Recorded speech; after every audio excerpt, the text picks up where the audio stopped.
నవరసంబులుకు నాట్యమయూరియై మూల శబ్దంబుల మోక్షహంస. నవరసంబులుకు నాట్యమయూరియై మూల శబ్దంబుల మోక్షహంస. పరమ పవిత్రమౌ పరమాత్మ గీతయే నేడు నాట్యంబాడుచుండెగనుమా. పరమ పవిత్రమో పరమాత్మ గీతయే నేడు నాట్యంబాడుచుండెగనుమ. మునిరతనార్యులు మోదిల్లు శిష్యుండు, మునిరతనార్యులు మోదిల్లు శిష్యుండు సహజాచలుని కంఠ శబ్దరీతి. అజ్ఞానతిమిరంబులంతంబుజేయ అనాదిబోధను వినుము ఆర్యులార. అజ్ఞానతిమిరంబులంతంబుజేయ అనాదిబోధను వినుము ఆర్యులార. వినుము ఆర్యులార. తెలిపే జ్ఞానేశ్వరుల్ గీతన్ దివ్యరీతి.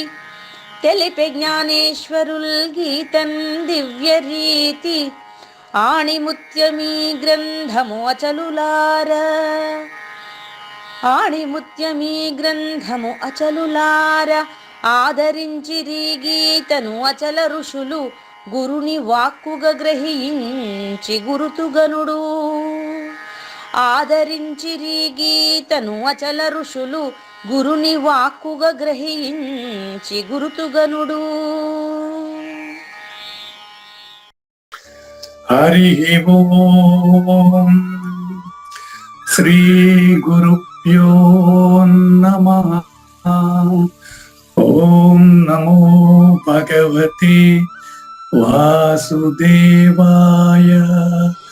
ఓం నమో నారాయణాయ. ఓం నమః శివాయ. ఈ గీత జ్ఞానజ్ఞ కార్యక్రమం మొదలై నిన్నటికి 946 రోజులైందండి. ఈ రోజు 945 రోజు.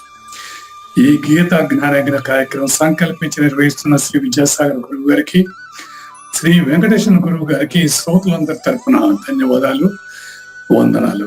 ఈనాటి కార్యక్రమంలో పాల్గొన్న ఆత్మస్వరూపులైన శ్రోతలందరికీ కైవల్యాశ్రం తరఫున, అలాగే శ్రీ శివరామ దీక్షితుల వారి అచల యూట్యూబ్ ఛానల్ తరఫున హృదయపూర్వక స్వాగతం, వందనాలు. గురువు గారిని కార్యక్రమం ఆరంభించమని కోరుతున్నాం. సర్వము గురువుమయము, సర్వము గురువుమయము.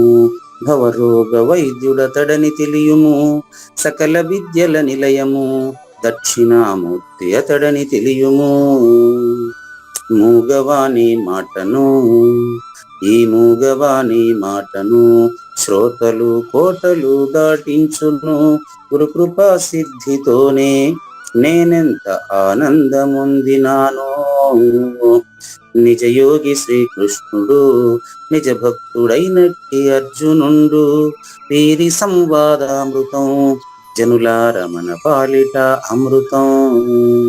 వేద వ్యాసుడు దీనిని జనుల యద వికసించునట్లుగాను మహాభారతమందున వెలిగించే కోటి సూర్యుల వెలుగుతో. నిత్య సత్య శాశ్వతమైన పరిపూర్ణంలో లేఖనే జరుగుతున్నట్లుగా మనకు తెలియబడుతున్న పవిత్రమైన శ్రీమద్ భగవద్గీత జ్ఞానేశ్వరీయ జ్ఞానయజ్ఞంలో ఈరోజు 947 రోజు, అంటే 2023 అక్టోబర్ 6వ తేదీ శుక్రవారం రోజున దైవాసుర సంపత్తి విభాగ యోగం పూర్తిగా వస్తున్న సమయంలో ముందుగా కృష్ణదేశికేంద్రుల 55వ కందపద్యంతో శ్రోతలందరికీ సాదర స్వాగత సుమాంజలి. శ్రీ గురుభ్యో నమః. శ్రీమద్భాగవత కృష్ణదేశిక ప్రభులు రచించిన 292 కందార్థ దరువులు సంపూర్ణంగా జ్ఞానయజ్ఞంలో రోజుకొకటి చొప్పున వ్యాఖ్యానించబడిన విషయం శ్రోతలకు విదితమే. ఈ కందార్థ దరువులను రచించిన 19 సంవత్సరాల వరకు అవి ముద్రణకు నోచుకోలేదని, వాటిలోని నిగూఢ భావాలను మరింత స్పష్టం చేస్తూ రచయిత క్షరాక్షరోపాధి ద్వయదోషరహిత పరమతత్వ కందములు 261 రచించారని, తదుపరి సద్గురు శుభాశీస్సులతో ఈ రెండూ కలిపి ఒకే పుస్తకంగా ముద్రించారని పెద్దలు చెప్పగా విన్నాం. పుస్తకం ఇప్పుడు మన భక్తులతో చాలా మంది దగ్గర ఉంది. ఈ కంద పద్యాలు భగవద్గీతకు ఉత్తర గీత వలె సద్గురు భక్తులకు కందార్థ దరువులలోని ఎన్నో సమస్యలకు సమాధానమై విలసిల్లుతోంది. ఎంతో ఉపయోగకరమైనటువంటి ఈ కంద పద్యాలను రోజుకు ఒక్కొక్కటి చొప్పున వివరించాలని అడిగిన ప్రత్యక్ష శ్రోతల కోరిక మేరకు జ్ఞానయజ్ఞంలో శ్రీకృష్ణ పరమాత్మ సందేశానికి ముందే ప్రతిరోజు కృష్ణ ప్రభువుల దర్శనం మహద్భాగ్యంగా భావిస్తూ ముందుకు వెళదామా? మేను జడమని నను నేను సుమి రెండు గలసి నేననబడు స్వప్నానందమే మదవస్తగు నేనే నన్ను మృషని తెలియనే మృషనౌదున్. మృష అంటే అబద్ధం అండి.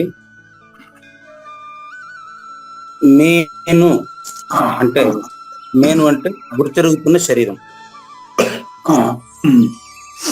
పూజారి వెంకటేశం అనే శరీరం. ఈ మేను జడమని నను నేను సుమి రెండు గలసి. కొన్ని పుస్తకాల్లో నేనను మీ రెండు గలసి అని ఉంది. నేనును ఈ రెండు గలసి అని కొన్ని పుస్తకాల్లో ఉంది. నేను సుమి రెండు కలిసి అన్నా, నేనను మీ రెండు కలిసి అన్నా, నేనను ఈ రెండు కలిసి అన్నా, ఇట్లా చాలా పుస్తకాలు చాలా రకాలుగా వాడారు. ఇట్లయినా అర్థం ఒకటే వస్తుంది. నేను జడమని నన్ను నేను సుమి రెండు గలసి నేననబడు స్వప్నానందమే మదవస్థగు నేనే నను మృషని తెలియ నే మృషనౌదున్. అంటే ఉన్న పరిపూర్ణంలో ఇది లేదని తెలిసినటువంటి వాడు ఇన్ని రోజులు జరిగినటువంటిది కళ అని తెలుసుకున్నాడు అంటే అతను మేలుకున్న వాడికి ఇంత బోధ కోసం మనం చెప్పుకోవాలనే తప్ప ఇప్పుడు మేలుకోవడం ఏంది, అసలు ఆయన పుట్టనే లేదని స్పష్టమైపోతుంది. ఇది సంక్షిప్త భావం. మీకు ప్రతి పదాన్ని ఎక్స్ప్లెయిన్ చేస్తే మీకు చాలా తేటగా అర్థం అవుతుంది. చూడండి, జడము అజడము అట్లా పద విభజన. మేను అనేది జడము ప్లస్ అజడము ఉత్పసంధి. అంటే ఈ శరీరం అనేది ఆకాశము తర్వాత మిగతా 4 భూతాలు కలిసి ఒక రూపం ఏర్పడి ఉంటుంది. శక్తిని చూపించలేము. శక్తిని చూపించేదానికి కాదు, రూపాన్నే చూపించేదానికి అవుతుంది. అవునండి. అజడము అనేది శక్తి, జడము అనేది దేహం. జడం శక్తి. ఓకే. జడము అంటే రూపం. రూపానికి ఒక రూపము నామము కలిసి జడము అవుతుంది. అందులో ఉండేటువంటి శక్తి చైతన్యం ఏదైతే ఉందో దాన్ని అజడము అంటారంట. కానీ రెండింటిని విభజించి తెలుసుకోవడం ఎందుకంటే దేవాలయము అనే పదంలో దేవ ప్లస్ ఆలయము, దేవాలయం అనే పదాలని విభజించేది ఎందుకు అంటే అర్థవంతంగా తెలుసుకోవడానికే తప్ప ఆ రెండు వేరు అని కాదే.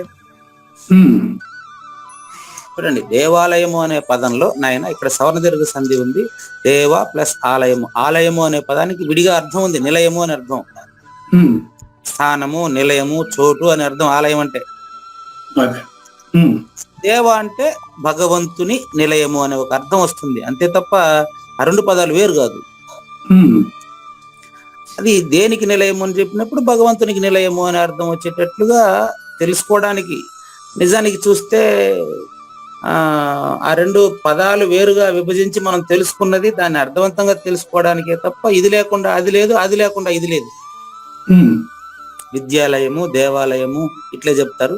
చివరికి కరుణాలయం అంటారు. గురుహృదయం కరుణాలయం.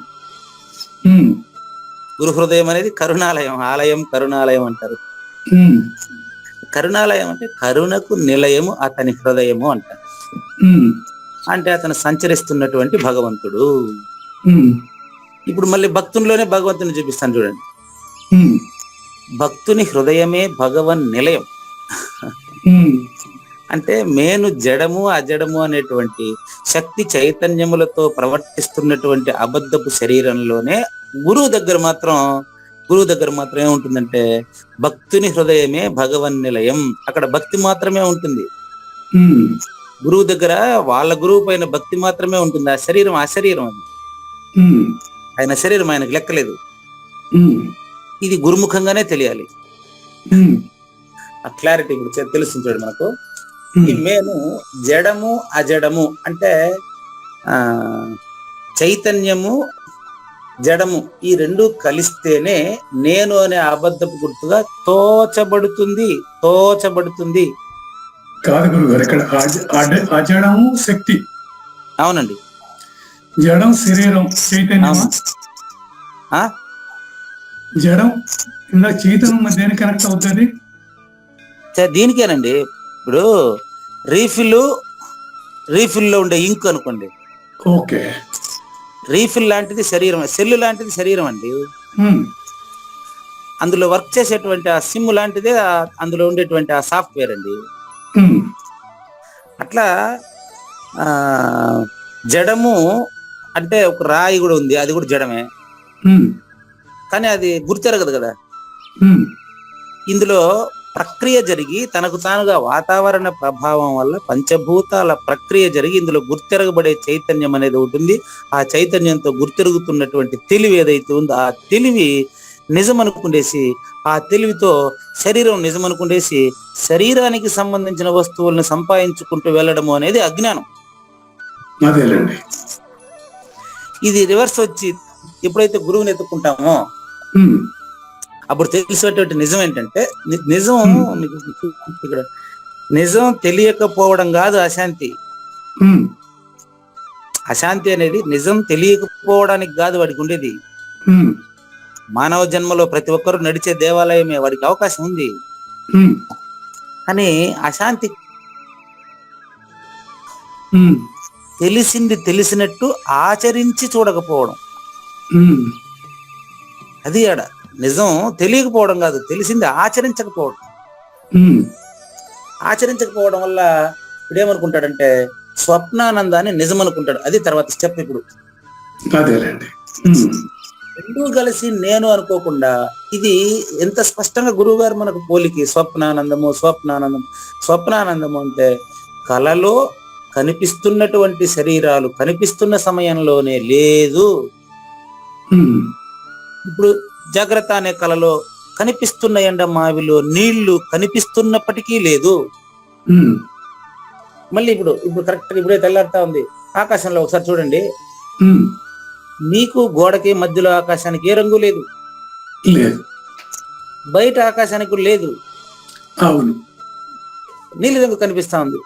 ఉమ్, దీంతో పోల్చి మీకు మీరే తెలుసుకున్నప్పుడు, మీరే శాస్త్రవేత్త, దీనికి మీకు గోడకి మధ్యలో రంగు లేదు, మీరు బయట చూసేదానికి కూడా రంగు లేదు.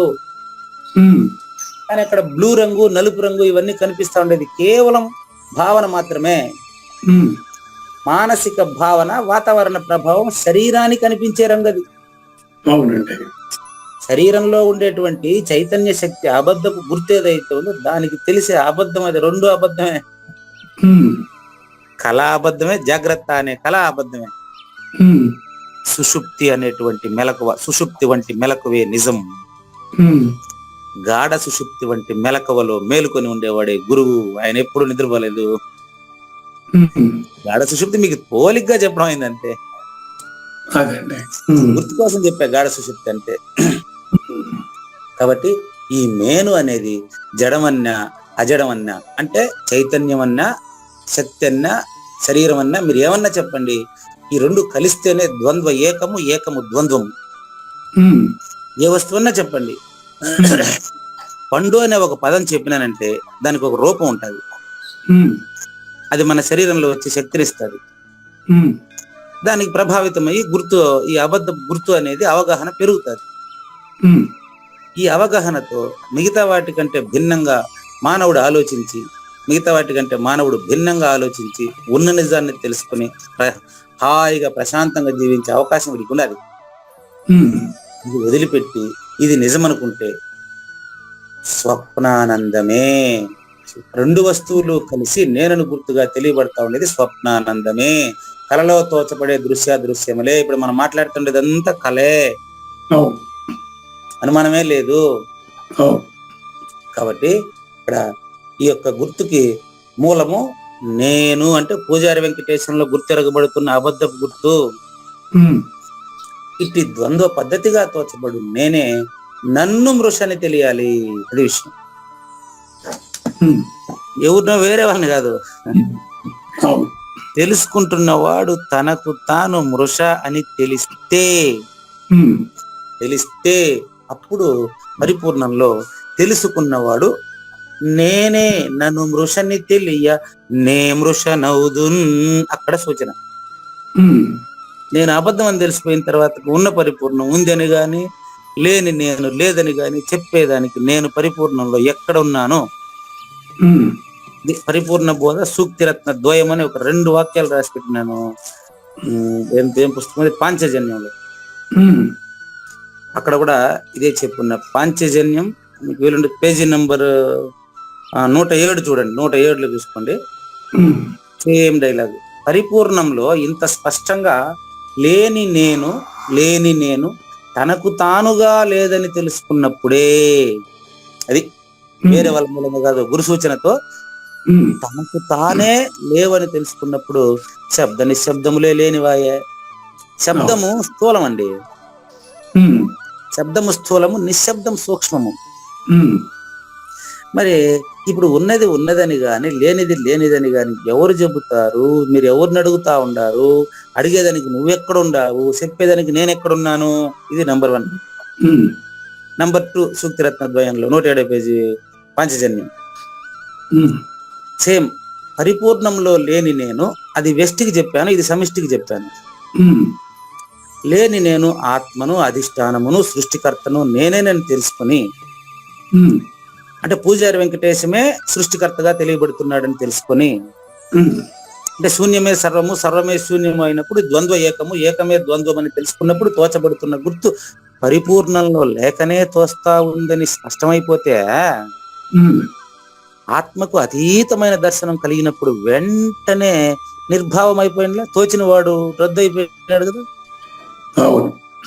తెలుసుకుంటుండగానే, జీవించి ఉండగానే, కళ జరుగుతున్నప్పుడే కళ లేనిది తెలిసిపోతా. అప్పుడు ఉన్నది ఉన్నట్లు స్వతసిద్ధమైపోయా.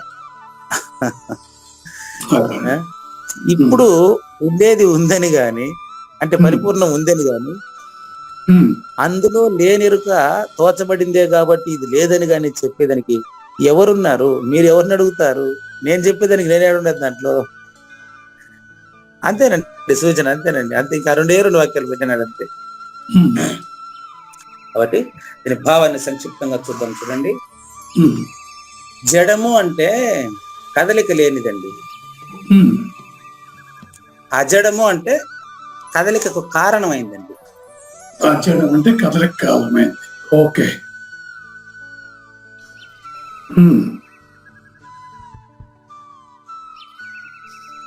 ఫోన్ వచ్చేసి ఓకే. జడము కార్యరూపం అండి. అజడము అంటే చైతన్యం. చైతన్యము కారణంగానే శరీరం మాట్లాడుతా ఉంది మీ దగ్గర కూడా. అవును. 2 కలిసి నేనే కదా, 2 కలిసి పూజారి వెంకటేశ్వర కదా. అవును. ఈ 2 కానిది పరిపూర్ణమే, దీంట్లో ఏ వర్మానం లేదు. ఇప్పుడు జడము అంటే శరీరం, అజడం అంటే ఇందులో మాట్లాడుతూ ఉండే అబద్ధపు గుర్తు. ఈ 2 లేనప్పుడు ఉన్న పరిపూర్ణమే ఉందని చెప్పిన తర్వాత ఇంకా ఈ 2కి విలక్షణమైంది పరిపూర్ణమే, ఏం సందేహపడనక్కర్లేదు. ఇది ఏకైక ద్వంద్వము, ద్వంద్వైక ఏకము. ఏది? ఈ నేను అని ఒకటిగా మనం చెప్పినప్పటికీ ఇందులో 2 కలిసే ఉన్నాయి. అది చెప్తాండది. క్షేత్రజ్ఞం ఒక వస్తువే, కానీ కానీ నిజమైన క్షేత్రజ్ఞం ఆ పదం అదే. ఉమ్, చాలా ఇంపార్టెంట్ అండి అక్కడ మీకు. అందుకనే భగవద్గీత గురువు ఎక్స్ప్లెయిన్ చేయకపోతే మనకు అర్థం కాదు. ఉమ్, సేమ్ భగవద్గీత ప్రమాణంగానే చెప్తా ఈ విషయాన్ని నేను. ఉమ్, ఇక్కడ క్షేత్రము క్షేత్రజ్ఞుడు రెండు ఒకే అబద్ధపు గుర్తేనని చెప్పి దాన్ని తీసేస్తున్నామండి. ఉమ్, తీయడానికి అది లేనే లేదనుకోండి. ఆ, క్షేత్రజ్ఞం చాపి మాం విద్ధి సర్వక్షేత్రేషు భారత అన్నప్పుడు అక్కడ చెప్పింది పరిపూర్ణాన్ని గురించేనండి, పరిపూర్ణుడి గురించేనండి. ఉమ్, రుజువు చెప్తాను మీకు. ఉమ్, ఉమ్, ఆ పూజారి వెంకటేశంలో ఉండేటువంటి అబద్ధపు గుర్తుకి సంస్కారాలు వేరు. ఉమ్, కావూరు నాగేశ్వర ప్రసాద్ లో ఉండేటువంటి అబద్ధపు గుర్తు సంస్కారాలు వేరు. ఉమ్, అవన్నీ ఆకాశంలో భాగం. ఓకే. ఆకాశానికి అతీతమైనటువంటి పరిపూర్ణం అది అందరిలో ఒకటే కదా ఉంది. ఆ, అది చెప్పేది. ఇంకొక చిన్న ఎగ్జాంపుల్ ఇస్తాను మీకు. ఉమ్, ఇప్పుడు ఒక పిడికెడు విత్తనాలు మీరు నవధాన్యాలు తీసుకోండి. ఉమ్, నవధాన్యాలు తీసుకొని బాగా దున్ని పదును చేసినటువంటి పొలంలో నవధాన్యాలు అట్ట చల్లేస్తారు. ఉమ్, అట్ట చల్లేయండి. నవధాన్యాలు అంటే 9 రకాల మొక్కలు 9 రకాలుగాను వాటి బీజంతో అవి మొలకెత్తాయి. అంతే. కానీ భూమి ఒకటే కదా అన్నిటికీ. భూమి ఒకటే కానీ నవధాన్యాలు వేరు వేరుగా అవి మొలకెత్తాయి. ఉమ్, 9 రకాలు అన్ని కూడా ఇప్పుడు మామిడి చెట్టు, ఈత చెట్టు, వేప చెట్టు వాటి విత్తనం ప్రకారం అది వస్తది. అవును.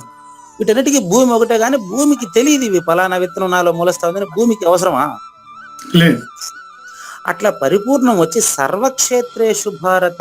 సర్వక్షేత్రేషు అంటే ఒక్క మానవుల్లో మాత్రమే కాదు, ఉమ్, 84 లక్షల జీవరాశులలో సృష్టి స్థితి లయములకు ముందే ఉండేటువంటి క్షేత్రజ్ఞాన్ని గురించే అక్కడ చెప్తా ఉండేది. ఉమ్, ఈ రహస్యం నాకు కూడా తెలియదు. జ్ఞాన యజ్ఞంలో దాన్ని ధర్మక్షేత్ర క్షేత్రజ్ఞ అవిభాగ యోగము అని పేరు మారేంత వరకు నాకు కూడా తెలియదు. అదే. ఉమ్, అక్కడ క్షేత్రజ్ఞుడు అంటే ఏం చెప్పాడంటే, క్షేత్రజ్ఞం చాపి మాం విద్ధి సర్వక్షేత్రేషు భారత. ఉమ్, క్షేత్రజ్ఞయో జ్ఞానం యత్ తత్ జ్ఞానం మతం మమ. నిజంగా క్షేత్రజ్ఞ రహితమైనటువంటి క్షేత్రజ్ఞుడే నిజంగా తెలిసినవాడు. ఉమ్, అంటే అర్థం ఏంటంటే ఆచరణ యోగ్యుడు కానివాడు తెలిసి కూడా తెలియని వాడికి లెక్కే అదే లెక్క. ఉమ్, కదా. చూడండి, ఆచరణ యోగ్యుడు కానివాడు తెలిసి కూడా తెలియని వాడికి కింద లెక్కే. లెక్కనే. అట్లా అన్నమాట లెక్క. నెక్స్ట్ ఇది చాలా ఇంపార్టెంట్ అండి. ఆచరణ చేయని వాడు తెలిసినా కూడా తెలియనట్టే. తెలియని వాడి కింద లెక్క. అంతే కదా గురువు గారు. అదే అస్పర్శ యోగం పాటించేటువంటి వాడు నాకు తెలుసు అని చెప్పడు కదా. చెప్తే ఎరుకైతుంది కదా, కాబట్టి వాడు చెప్పడు. ఇట్లా గురుముఖత దీన్ని ఇంత స్పష్టంగా గురువు గారి ద్వారా మనం విచారించిన వారికి మాత్రం ఖచ్చితంగా అనుభవనీయమే. పరిపూర్ణుడికి అనుభవమే, అది పరిపూర్ణుడికే తెలుసు. నాకు తెలియదు. చాలా ఇంపార్టెంట్. చాలా మంది వ్యతిరేకిస్తారు. నాకు తెలియదని, నేను తెలియదని చెప్పట్లేదే, నాకు తెలుసు అంటే మీరు అదే రావచ్చు. పరిపూర్ణుడికి అనుభవమే, అది నాకు తెలియదండి. అది కథ. మళ్ళీ పరిపూర్ణుడికి అనుభవమే నాకు అనుభవం అంటే అప్పుడు నేను మిమ్మల్ని పుత్తూరు రమ్మని చెప్పినట్లు లెక్క. నో, నాకు తెలియదండి. పూజారి వెంకటేశ్వరికి అదేలా తెలుస్తుంది? మాట్లాడేవాడు పూజారి వెంకటేశమే, కానీ నేను మాట్లాడితే పుట్టుకు రద్దు అయిపోతుంది. కానీ ఇంత కాంప్లికేషన్ ఏంటి గురువు గారు? నాకు అర్థం కాదు. ఇప్పుడు ఈ సరళంగా చెప్పొచ్చు కదా, ఈ కాంప్లికేషన్ అయిన కందపత్రాలు, పద్యాలు, కందార్థాలు అర్థం కావు అందరికి, మా సాధారణ ప్రజలకి. కారణం ఏంటంటారు? ఇది చూపిస్తాను. అవి సులభంగా ఉన్నాయి, కంద పద్యాలు సులభంగా ఉన్నాయండి. సరళంగా అక్కడ లేవు కదా గురువు గారు. అర్థం కావట్లేదుగా మీరు చెప్పారు. శ్లోకం లాగా కష్టంగానే ఉంది పద్యమా? శ్లోకం అంటే సాంస్క్రిట్ అనుకోండి, అచ్చ తెలుగు. అచ్చ తెలుగును సరళంగా రాయటానికి ఏమైంది? ఇప్పుడు మీరు రాయండి చూద్దాం. ఇప్పుడు మేను అంటే ఏమి? శరీరం. ఇక్కడ ఏం అర్థం కాలేదు మీకు, చెప్పండి.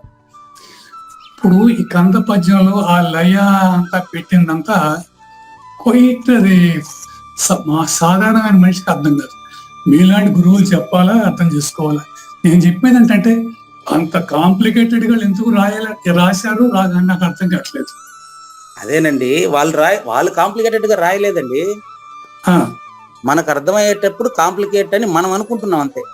ఉమ్, వాళ్ళు రాసేటప్పుడు చాలా సులభంగా రాశారు.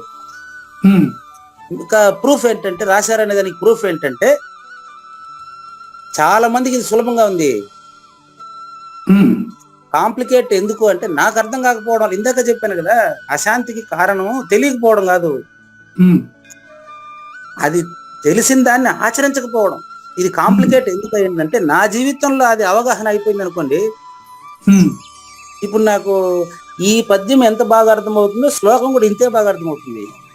ఉమ్, కారణం ఏంటంటే, నేను శ్లోకాన్ని కానీ ఈ పద్యాన్ని కానీ చూడడం లేదు.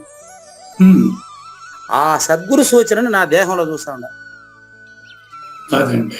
ఉమ్, ఇప్పుడు మీరు ఇది కాంప్లికేట్ అనుకుంటారు, ఒకసారి చూద్దాం. మేను అంటే శరీరం, ఉమ్, జడము అంటే కదలండి. జడము అంటే కదలని వస్తువు, కదలిక లేనిది. ఉమ్, కాంప్లికేట్ అంటే నీకు ఒక పదానికన్నా అర్థం తెలియకుండా అంటే అప్పుడు కాంప్లికేట్.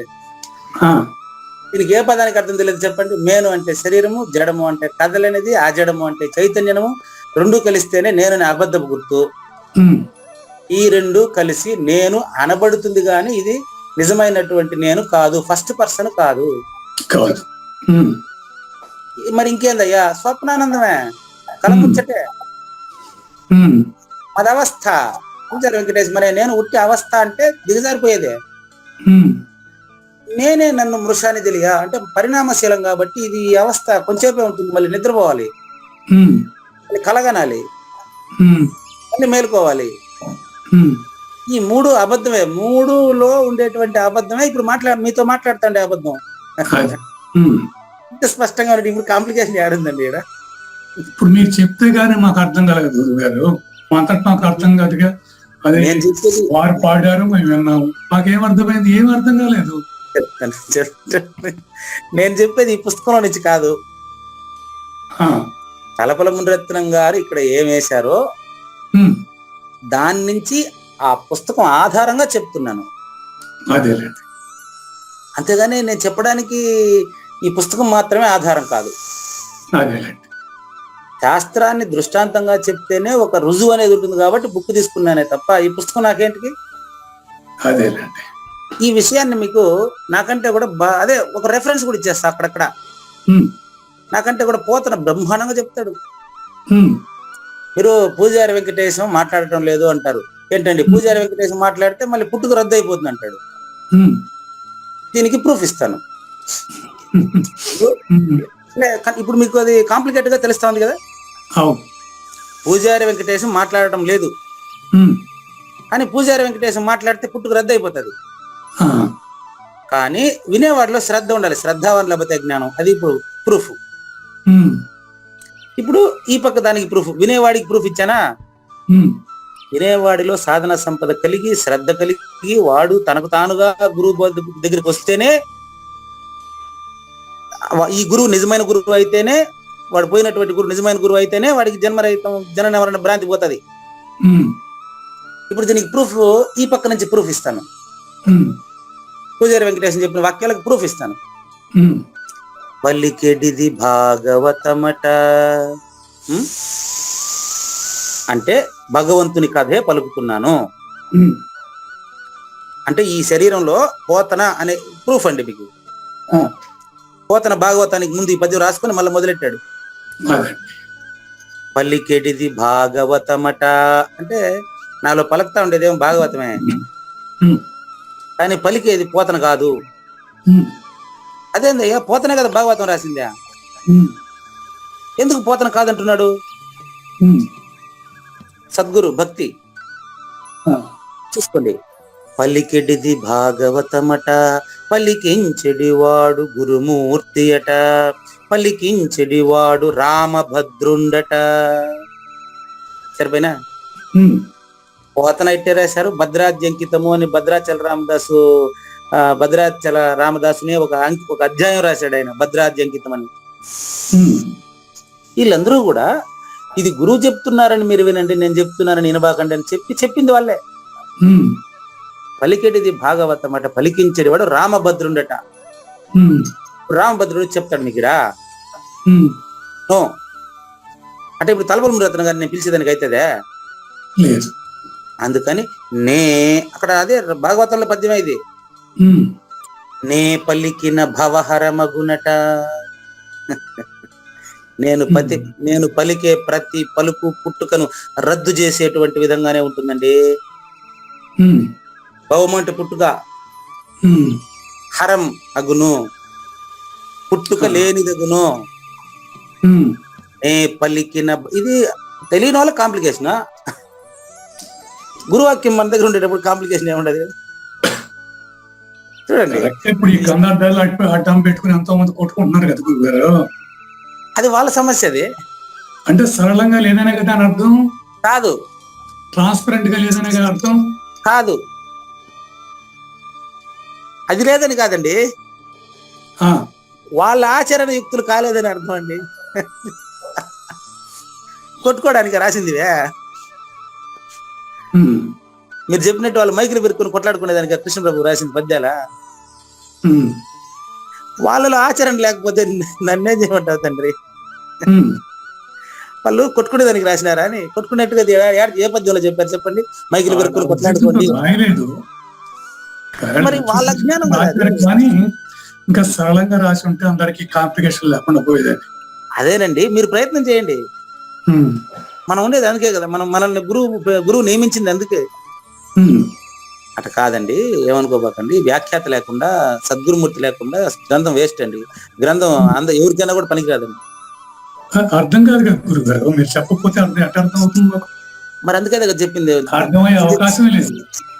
అవునండి. అందుకనే ధ్యాన మూలం చెప్పారు కదా, ధ్యాన మూలం గురువర్మూర్తి, పూజా మూలం అని చెప్పారు కదా. ఉమ్, ఐడియా ఉంది మీకు? ఇంతకుముందు ఎవరో చెప్పారు.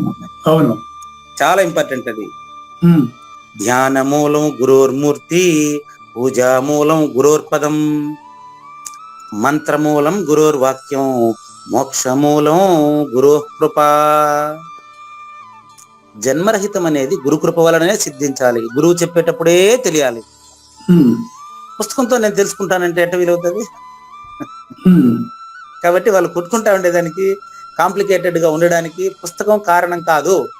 ఉమ్, సాజన్మ సాకార సద్గురుమూర్తిని చేరి విచారించకపోవడం కారణం. ఉమ్, బుద్ధుడు ఎప్పుడో చెప్పిన మాట ఉమ్.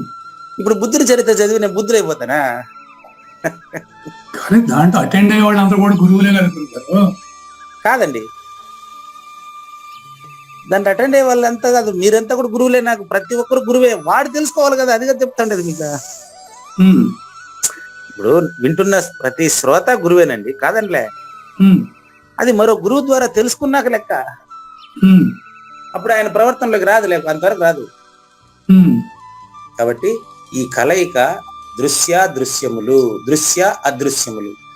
ఉమ్, నేను అనేటువంటి గుర్తుకి కారణము, మూలము నేనే. పూజారి వెంకటేశంలో తెలియబడుతున్నటువంటి శూన్యపు గుర్తే శూన్యాతీతం పరిపూర్ణం తెలిసిన తర్వాత పద్యం ఏడుంది, నువ్వేడుండవు, నేనేడుండాను, కాంప్లికేషన్ ఏడుంది? ఉమ్. నేను ఇంతసేపు మీకు పరిపూర్ణ బోధ సూక్తిరత్న ద్వయం అని చెప్పాను చూడండి. అవునండి. ఉమ్, దాని ప్రకారం నాగేశ్వర ప్రసాద్ ఉంటేనే వాళ్ళకి అర్థం కాలేదు, వీళ్ళకి అర్థం కాలేదు, వాళ్ళు దాన్ని కొట్లాడుకుంటా ఉండారు, దీన్ని ఇంకా బాగా రాసి ఉండాలా. ఉమ్, ఇదంతా నాగేశ్వర ప్రసాద్కి వచ్చిన సందేహాలు. ఉమ్, నాగేశ్వర ప్రసాద్ లో ఉండే సద్గురుమూర్తి ఎప్పుడు ఒకే తీరుగా ఉన్నాడు, ఆయనకి చలనం లేదు. ఉమ్, అది మీరని తెలియాలి. ఉమ్. అప్పుడు నాగేశ్వర ప్రసాద్ అబద్ధం అని నేను చెప్పకూడదు, ఆ, అది మీకే తెలిసిపోతుంది. అదే గురువు గారు. ఉమ్, కాబట్టి కదలిక లేనటువంటి జడం గాని, కదలికకు కారణమైనటువంటి అజడం గాని, చైతన్యంగా రెండు కలిస్తేనే నేననే వస్తువుగా చెప్పబడతా ఉంది. ఉమ్, ఏకైక ద్వంద్వము, ద్వంద్వ ఏకంగా ఇది ఉంది. ఉమ్. దీన్ని చాలా మంది ఫోన్లు చేస్తున్నారు. కొంతమందికి లింక్ ఇద్దరు ఫోన్ చేశారు. ఇప్పుడు క్లాస్ అటెండ్ అయ్యే వాళ్ళని తర్వాత చూస్తాం వీళ్ళ కథ. అవును, కావచ్చు. నేను అనేటువంటి ఉమ్, 40 మంది ఉన్నట్టున్నారు. ఉమ్, ఇప్పుడు నేను అనేది అనుభవపూర్వకంగా అబద్ధపు గుర్తని తెలియాలి. ఉమ్, దీని సహజావస్థ స్వప్నమే. ఉమ్, విశ్వం దర్పణ దృశ్యమాన నగరీ తుల్యం. వీళ్ళ కాంప్లికేటెడ్ ఎందుకు రాసినాడంటే ఆయనకు వచ్చింది అప్పుడు అది ఆ రోజుల్లో ఆ భాష ఉండేది. ఆ, ఎట్లా రాయాలో మీరే చెప్పండి. అది దానికే సద్గురుమూర్తి పరంపరగా వచ్చే గురుమూర్తి ఉంటాడు కాబట్టి ఆయా టైంకి సమకాలీన సమాజానికి అన్వయించి చెప్తాడు ఆయన. ఉమ్, విశ్వం దర్పణ దృశ్యమాన నగరీ తుల్యం నిజాంతర్గతం యథా నిద్రయ అంటాడు.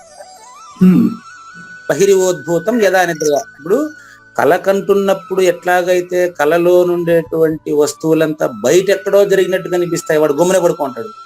ఉమ్, ఆ విధంగా అద్దంలో కనిపించేటువంటి ఆ యొక్క ఒక అద్దంలో కనిపించేటువంటి ఒక నగరం వలె ఈ ప్రపంచం అనేది నీ మనసు అనే అద్దంలో కనిపిస్తున్నటువంటి నగరమే తప్ప ఆ నగరం నిజానికి మనసులో నుంచి నువ్వు చూడడం వల్లే ఉంది. నిజానికి మనసే లేదు. విచారిస్తే ఉమ్, మనసు లేదని తెలిసిన తర్వాత ప్రపంచం ఎక్కడుంది?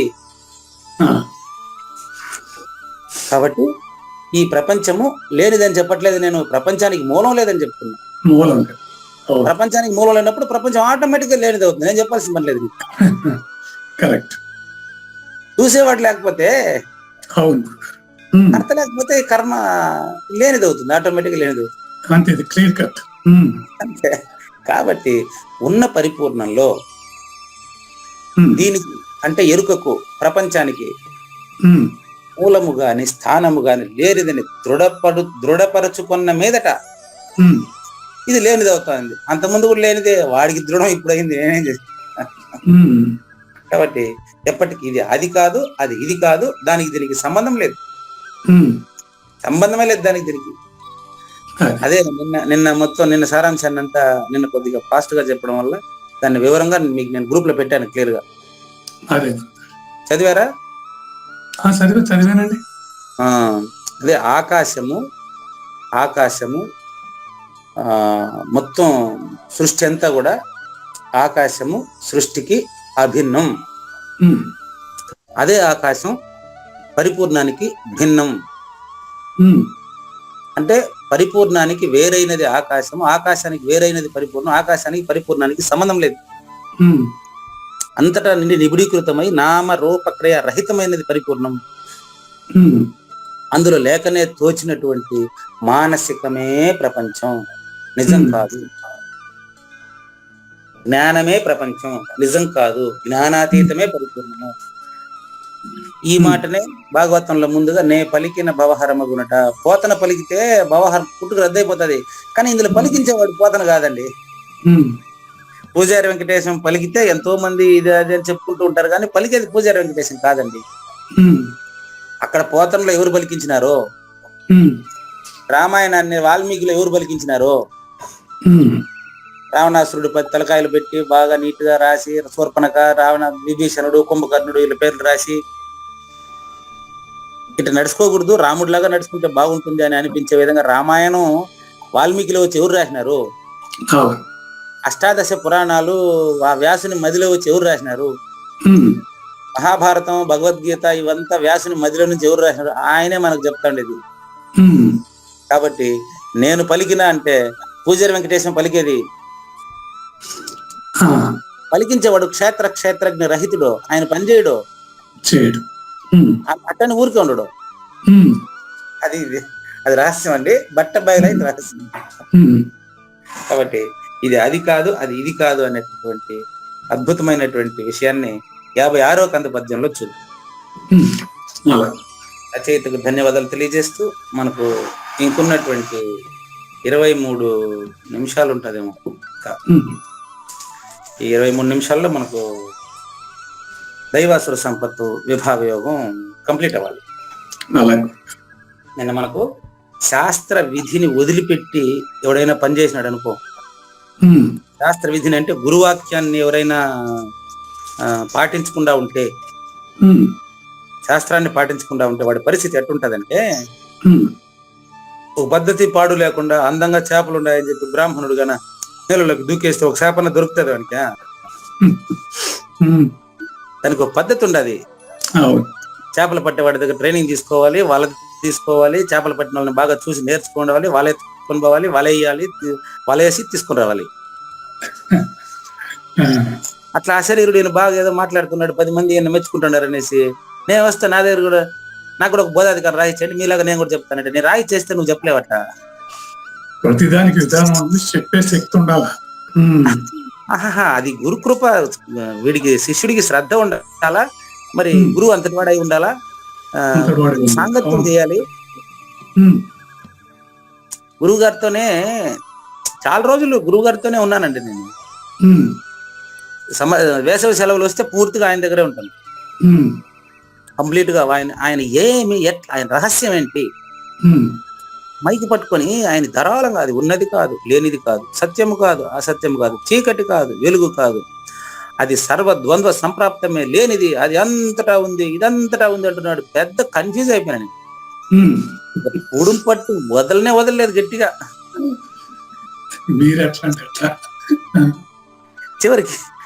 చివరికి తేలింది ఏంటంటే, ఆశ్చర్యకరమైన విషయం ఏంటంటే, ఇంత ఆసక్తి కొలిపి గురువు దగ్గరికి పోయినవాడు ఇప్పుడు కనపడడం లేదు. అది పరిస్థితి ఇప్పుడు ఆయన కనిపించడం లేదు. అందుకే పలికేది పూజారి వెంకటేశం, పలికించేవాడు తలపలం ఉంటాను. అది కథ. ఆయన కరెక్ట్గా కూడా చెప్పలేం మనం, ఆయనకు వాళ్ళ గురువు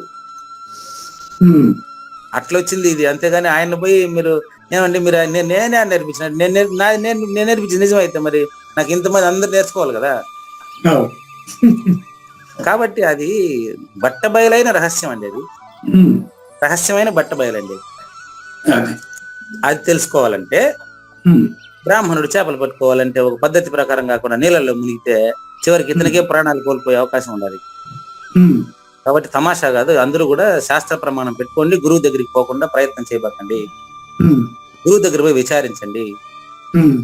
పోకపోతే మీ పరిస్థితి ఎట్లుంటుంది తెలుసా, కేవలము విషయ భోగాల్ని పొందాలా అనేటువంటి లోభము చేత పరలోక సాధన ప్రయత్నం చేసినారంటే మీ ప్రయత్నం ఏం చేస్తుందో స్పష్టంగా చెప్పేస్తున్నాడు జ్ఞానేశ్వర్. చూడండి, అట్టి వారికి ఆ ప్రయత్నం చేస్తా ఉండటగానే మృత్యువు కౌగిలించుకుంటది వచ్చి. తొందరగా గురువు దగ్గరికి పోయి విచారించండి, ఎలిజిబిలిటీ ఉన్నారో లేకపోతే సాధన సంపద ఏర్పాటు చేసుకుని మళ్ళీ వెళ్ళండి గురువుని విచారించండి. లేకపోతే మీరు ప్రయత్నం చేస్తాను మృత్యు ఆకస్మికంగా వచ్చి కౌగిలించుకుంటది, వెంటనే మరొక జన్మలో అయితే వేసి పడేస్తుంది. అది కాలం ధర్మం. అదే అతనికి పరలోకమున స్వర్గం లేదు, జీవించి ఉండేటప్పుడు నేను తెలుసుకున్నాననే తృప్తి అసలే లేదు. కాబట్టి ఈ లోకమున విషయ భోగములు లభించవు, పరలోకమున స్వర్గము లభించదు. ఎందుకు తెలుసా? ఎందుకో నిజం మీరు చెప్పండి, ట్రై చేయండి. ఎందుకు చెప్పండి. ఆడు ఎరుకులోనే ఉంటాడు కనుక. మళ్ళీ చెప్పండి. ఆడు ఎరుకులోనే ఉన్నాడు కనుక. రెండు అబద్ధాలే కనుక. అవును, ఆ స్వర్గం లేదు, ఇది లేదు, రెండు అబద్ధం అని తెలుసుకునేవాడు లేకపోతే ఇబ్బంది లేదు. అవును, ఇట్టి స్థితిలో మీరు చెప్పినట్టు వాడు ఎరుకులోనే ఉన్నాడు కాబట్టి వాడికి ఇంక మోక్షం ఎట్ట వస్తుందండి? వాడికి ఈ రెండే లేదు, ఇహము పరమే తెలియడం లేదు, విచారించట్లేదు వాడు. ఈ మాట సాధన సంపదలో రెండో భాగమే కదా. వివేకము, వైరాగ్యము. చూడండి, వైరాగ్యము ఏం వైరాగ్యము? ఇహ ఆముత్ర ఫలభోగ విరాగం. రెండో దాంట్లోనే వచ్చేసింది చూడు ఈ మాట.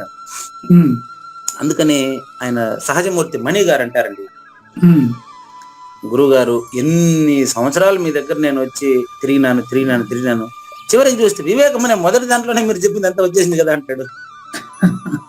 అది ఆయన అనుభవం. నేనే వచ్చిందా రాలేదు మళ్ళీ కథ. వివేకంలోనే అంతా ఉంది. మీరు పరిపూర్ణ దర్శని ప్రారంభం అదే. గురువుగారు కూడా ఆశ్చర్యపోయారు దాన్ని చూసి.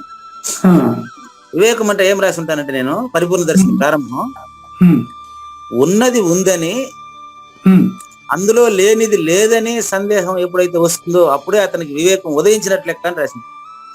బాగుందండి. కావుననే విషయభోగ ప్రాప్తికి ప్రయత్నించే పురుషుడు ఇహలోకంలో గాని స్వర్గలోకంలో గాని సుఖాలను గురించి మాట్లాడుకుంటా కాలం గడుపుకుంటాడే తప్ప అతడు ఎప్పటికీ ఉద్ధరించబడడు. ఇంకొకరు ఉద్ధరిస్తారని చెప్పట్లేదు చూడు, ఉద్ధరించబడడు. తనను తానే ఉద్ధరించుకోవాలి, తనను తాను పతనం చెందించుకోరాదు. ఉమ్. అనేది ఇక్కడ 23వ శ్లోకం సారాంశం అండి. అది నెక్స్ట్ ఇంకొక శ్లోకము, దాని వివరం వ్యాఖ్య అయితే కంప్లీట్ అవుతుంది. ఉమ్. ఇక్కడ దేర్ ఫోర్ కానివ్వండి. శ్రీ భగవాను వాచ శ్రీ భగవాన్ వాచ తస్మాత్ తస్మాత్ శాస్త్రం ప్రమాణం తే శాస్త్రం ప్రమాణం తే కార్యాకార్య వ్యవస్థితౌ కార్యాకార్య వ్యవస్థితో జ్ఞాత్వా జ్ఞాత్వా శాస్త్ర విధానోక్తం శాస్త్ర విధానోక్తం కర్మ కర్తుమిహార్హసి. కర్మ కర్తుమిహార్సి. దీన్ని ప్రశ్న బీజము అంటారండి. ఉమ్. ఉమ్. ప్రశ్న బీజము అంటే శిష్యుడు ప్రశ్నించడానికి అనుకూలమైన శ్లోకాన్ని గురువే వేస్తారండి. ఉమ్. ఇప్పుడు మీకు ప్రశ్నలు వస్తున్నాయి అంటే ఉమ్. మీరు మామూలుగా గుమ్మను కూర్చుంటే రాదు. ఉమ్. మీరు ప్రశ్నలు వేసే విధంగా నాలో నుంచి మాటలు మీకు వినిపిస్తుంది, స్పష్టంగా మీరు వేసేస్తారు క్వశ్చన్. అది ఉమ్. కాబట్టి 24వ శ్లోకాన్ని, అంటే ఈ అధ్యాయం చివరి శ్లోకాన్ని ప్రశ్న బీజము అంటారండి. ఉమ్. ప్రశ్న బీజము అంటే ఈ మాట చెప్తేనే ఆ ప్రశ్న వస్తుందని గురువు గారికి ముందే తెలుసు. ఆ. అంటే ఆయన సర్వజ్ఞుడు కదా, ఆ. సర్వానికి అతీతుడు కదా. ఉమ్. కాబట్టి శాస్త్రం అనే మాట ఇక్కడ తెచ్చిపెట్టాడు. అంటే శాస్త్రం తెలియని వాళ్ళకంతా పరిపూర్ణం తెలియదా అనే ప్రశ్న పక్కన వస్తుంది కదా. ఉమ్. అందుకని ఇది పెట్టారు. దీనికి అనుకూలమైనటువంటి ప్రశ్న తర్వాత అధ్యాయంలో మొదలవుతుంది. ఉమ్. చూడండి, తస్మాత్ అంటే 23 శ్లోకాలని విన్నారు కదా. ఉమ్. దైవ గుణాలంతా 26 అని చెప్పారు. అవును. అసంఖ్యాకమైన అసుర గుణాలను చెప్పారు. ఉమ్.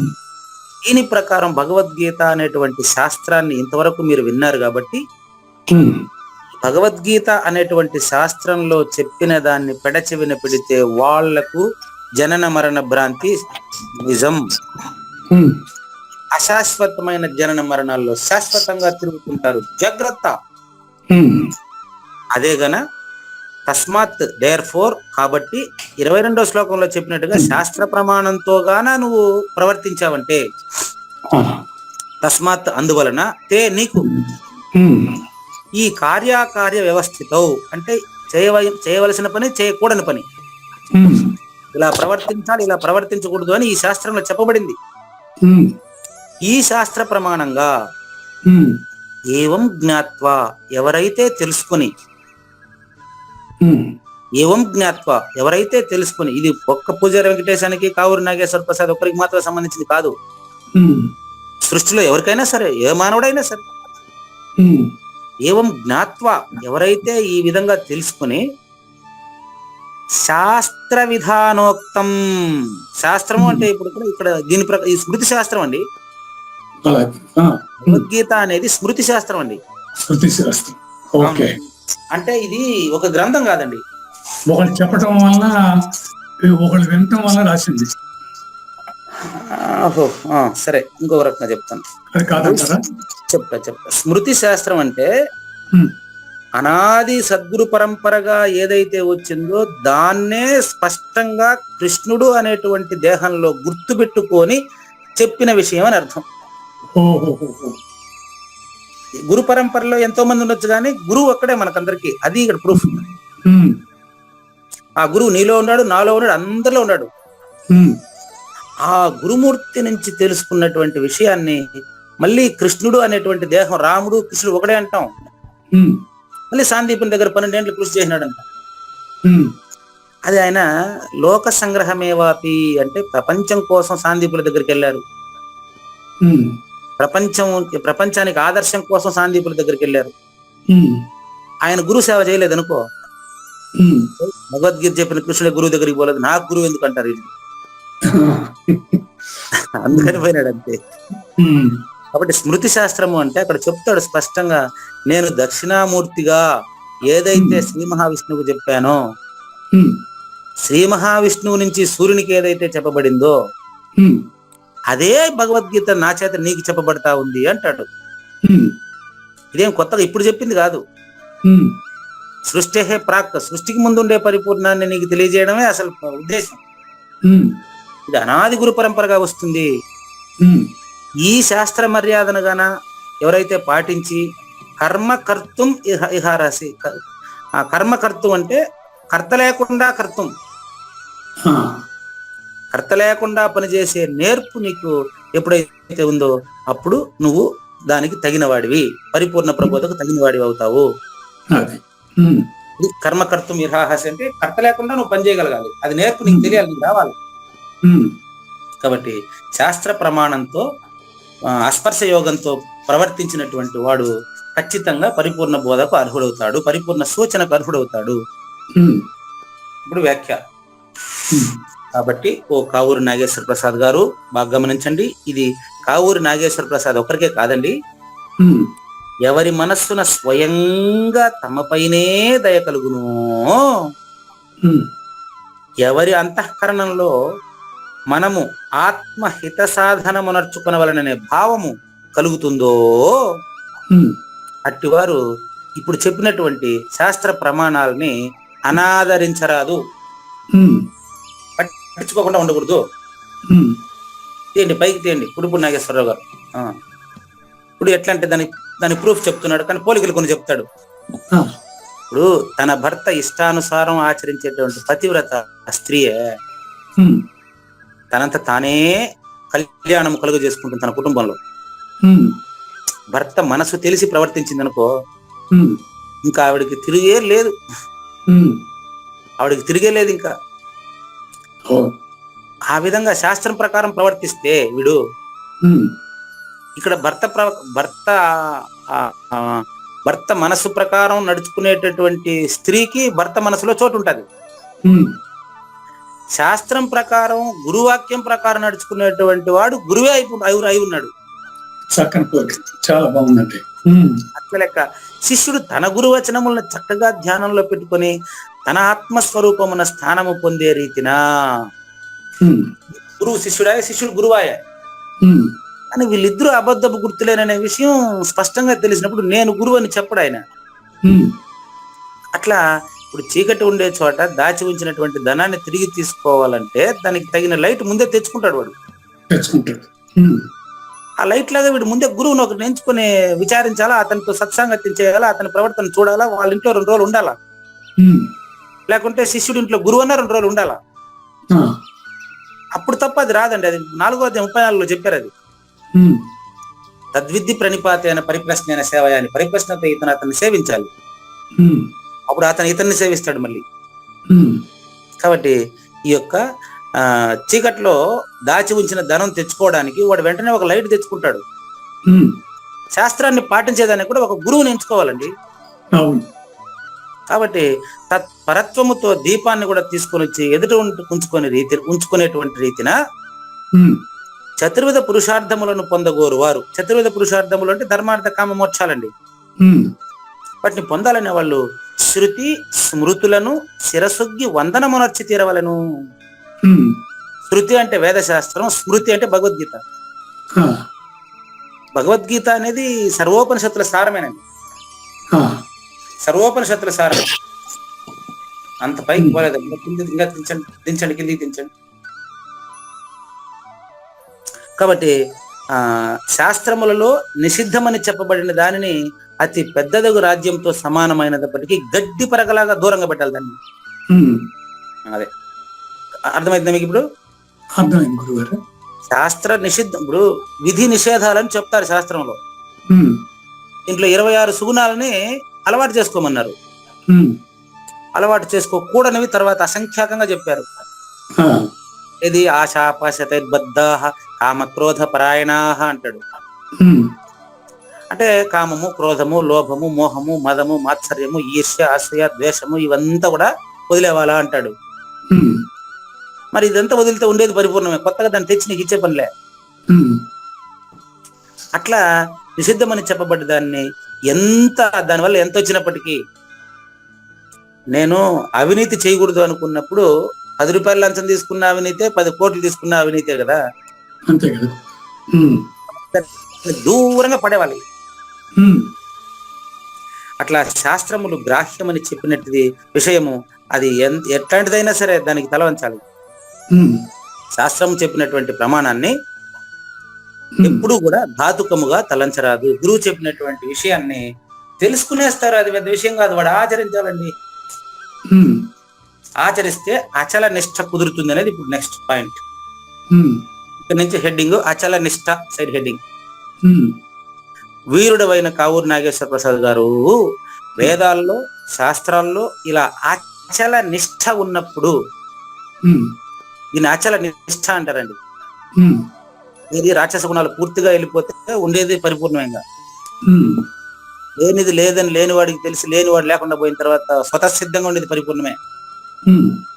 అప్పుడు ఆయన పరిపూర్ణుడే. ఇంకా వాడికి ఎప్పుడైనా అచల నిష్ఠతో ఉంటే వాడికి అనిష్ట ప్రాప్తి కలగగలదా? వాడికి నిషేధం ఏదైనా ఉంటుందా? వాడి మైండ్ లో ఇది వద్దు ఇది కావాలనేటువంటి క్లారిటీ వచ్చేసి ద్వంద్వరహితుడైపోయినాక వాడు ఇంక దేన్ని నిషేధించడు, దేన్ని కోరడు. కాబట్టి ఈ శృతుల్ని విడిచిపెట్టి నేటి వరకు ఈ సంసారమునకు వీనిని పోలిన అకల్యాణం గురించి విముక్తి, కళ్యాణ సాధనమునొచ్చే వారిని వృద్ధిలోనికి తెచ్చినట్టుగా అయ్యే మాత ఇంకేది లభించనే లేదండి. అంటే అర్థం ఏంటంటే భగవద్గీతలో చెప్పబడినంత స్పష్టంగా ఇంత గొప్ప తల్లి ఇంకెక్కడ లేదు అని అర్థం. ఇది మహాత్మా గాంధీ అభిప్రాయం కూడా ఇదేనండి. మహాత్మా గాంధీ తన ఏమంటారు సత్యశోధన అనే పుస్తకం పేరు మై ఎక్స్పెరిమెంట్ విత్ ట్రూత్, నిజంతో నా పరిశోధన. ఆయన చేసిన పరిశోధన ఏంటి? ఆయన బయోగ్రఫీ అండి, ఇది ఆటోబయోగ్రఫీ. మహాత్మా గాంధీ ఆటోబయోగ్రఫీ పేరు సత్యంపై నా పరిశోధన.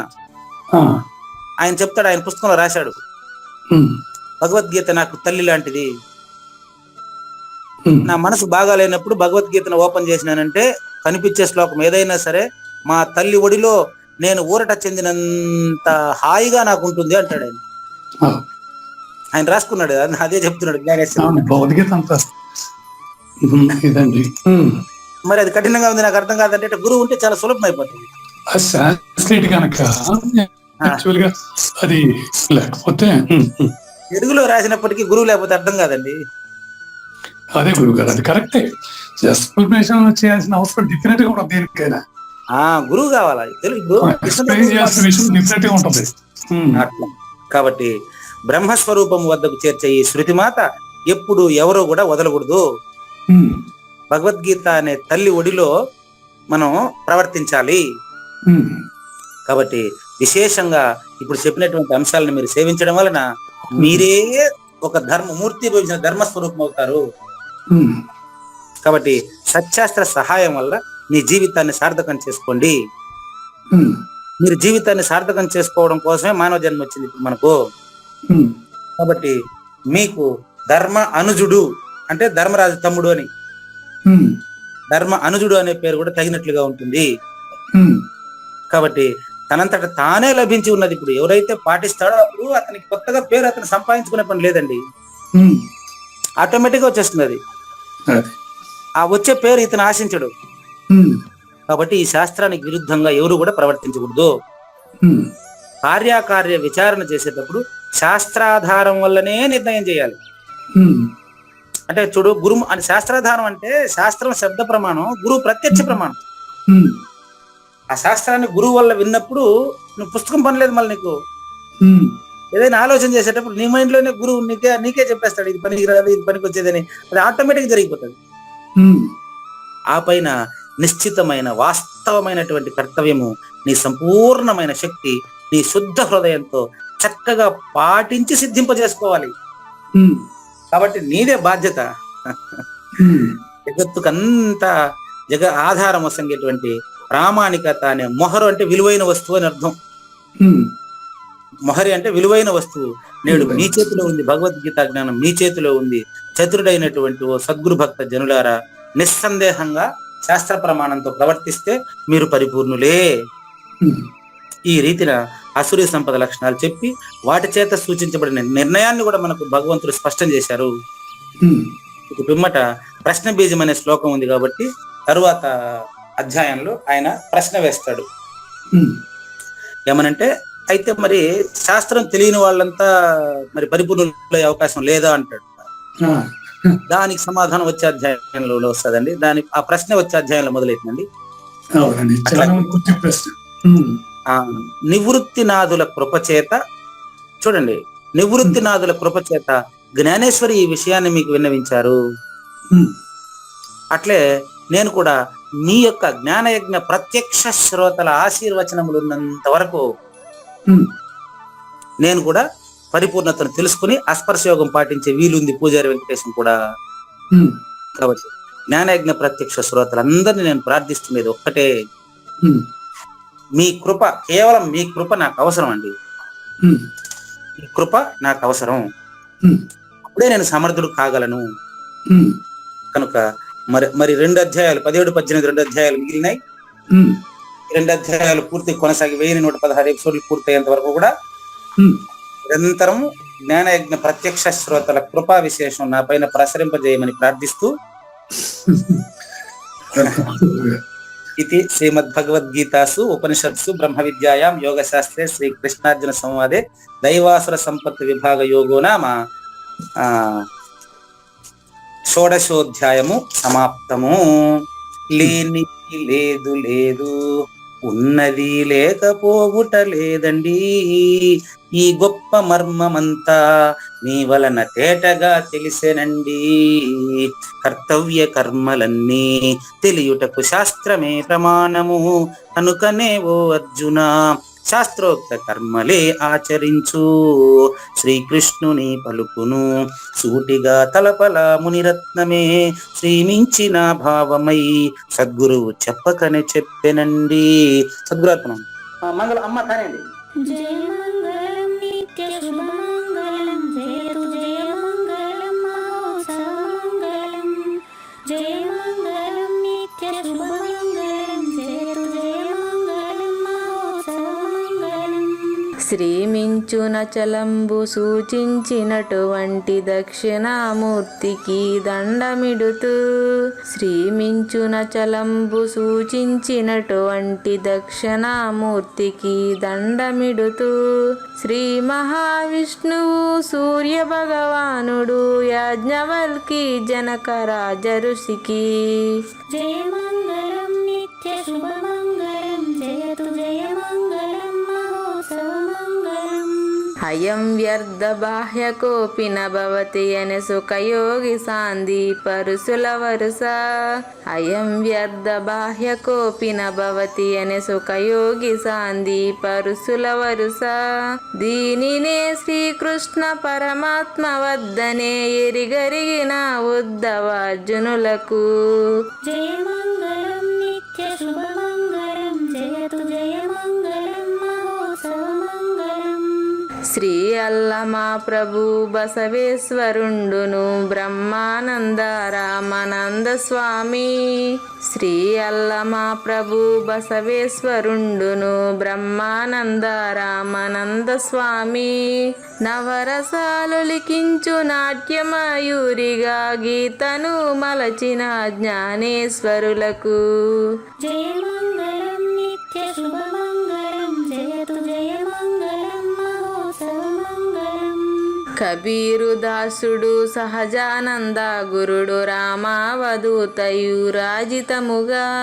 కబీరు దాసుడు సహజానంద గురుడు రామావధూతయురాజితముగా. అంబికా శివయోగి శ్రీవేమన నిరంజన వెంకయ్య తిరువెంగళార్యులకును. జయ మంగళం నిత్య శుభమంగళం, జయతు జయ మంగళం మహోత్సవమంగళం. శ్రీ బృహద్వాశిష్ట సిద్ధాంతమును చేసి జనన మరణ భ్రాంతి జడుపు బాపి. శ్రీ బృహద్వాశిష్ట సిద్ధాంతమును చేసి జనన మరణ భ్రాంతి జడుపు బాపి. అచల సాంప్రదాయమవనిలో నెలకొలిపి అందించినట్టి శివరాములకును. జయ మంగళం నిత్య శుభమంగళం, జయతు జయ మంగళం మహోత్సవమంగళం. మెప్పైన బోధల తిప్పలు బాపిన అప్పయ్య మంత్రియు అచల గురులు. మెప్పైన బోధల తిప్పలు బాపిన అప్పయ్య మంత్రియు అచల గురులు. పరశురామ సీతారామ ప్రభులు నరసింహయోగి గురువర్యులకును జయమంగళం నిత్య శుభమంగళం జయతు జయమంగళం మహోత్సవమంగళం. కందార్థముల నందించి బృందముకు రంది పాపిన కృష్ణ ప్రభువునకును కందార్థముల నందించి బృందముకు రంది బాపిన కృష్ణ ప్రభువునకును పలుకులా కందనిది పరబయలు ఇది అని పలికిన ఫీల్కాన లక్ష్మణునకు జయమంగళం నిత్య శుభమంగళం జయతు జయమంగళం మహోత్సవమంగళం.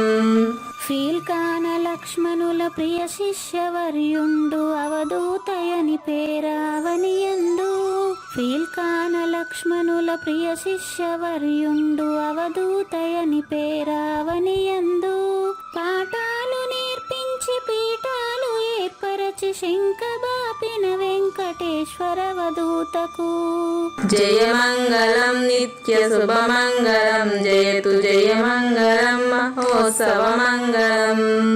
బట్టబయలున ఎరుక పుట్టనే లేదని బాలాజీ సింగు ఈ కీలు తెలిపే బట్టబయలున ఎరుక పుట్టనే లేదని బాలాజీ సింగు ఈ కీలు తెలిపే మూలమూలినట్టు ఎరుకేమి లేదని తెలియజెప్పిన మునిరత్నమార్యులకును జయమంగళం నిత్య శుభమంగళం జయతు జయమంగళం మహోత్సవమంగళం.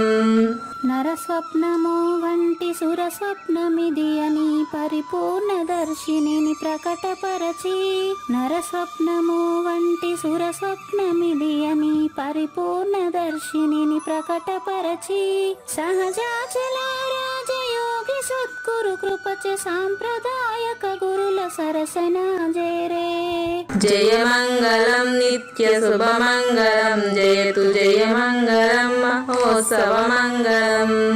నిష్కల్మషానంద నిజ గురుని శిష్యుండు లింగమూర్తి లిపిని పొందుపరచి నిష్కల్మషానంద నిజ గురుని శిష్యుండు లింగమూర్తి లిపిని పొందుపరచి కార్వేటి నగరము పురవాసుడైనట్టి పూజారి వెంకటేశునకంకితం విధి జయమంగళం నిత్య శుభమంగళం జయతు జయమంగళం మహోత్సవమంగళం.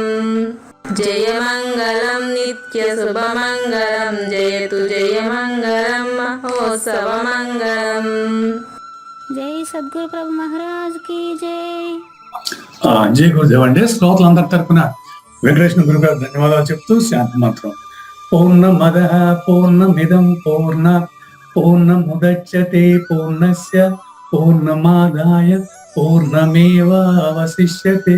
ఓం తత్సత్. ఓం శాంతి శాంతి శాంతి. హరి ఓం.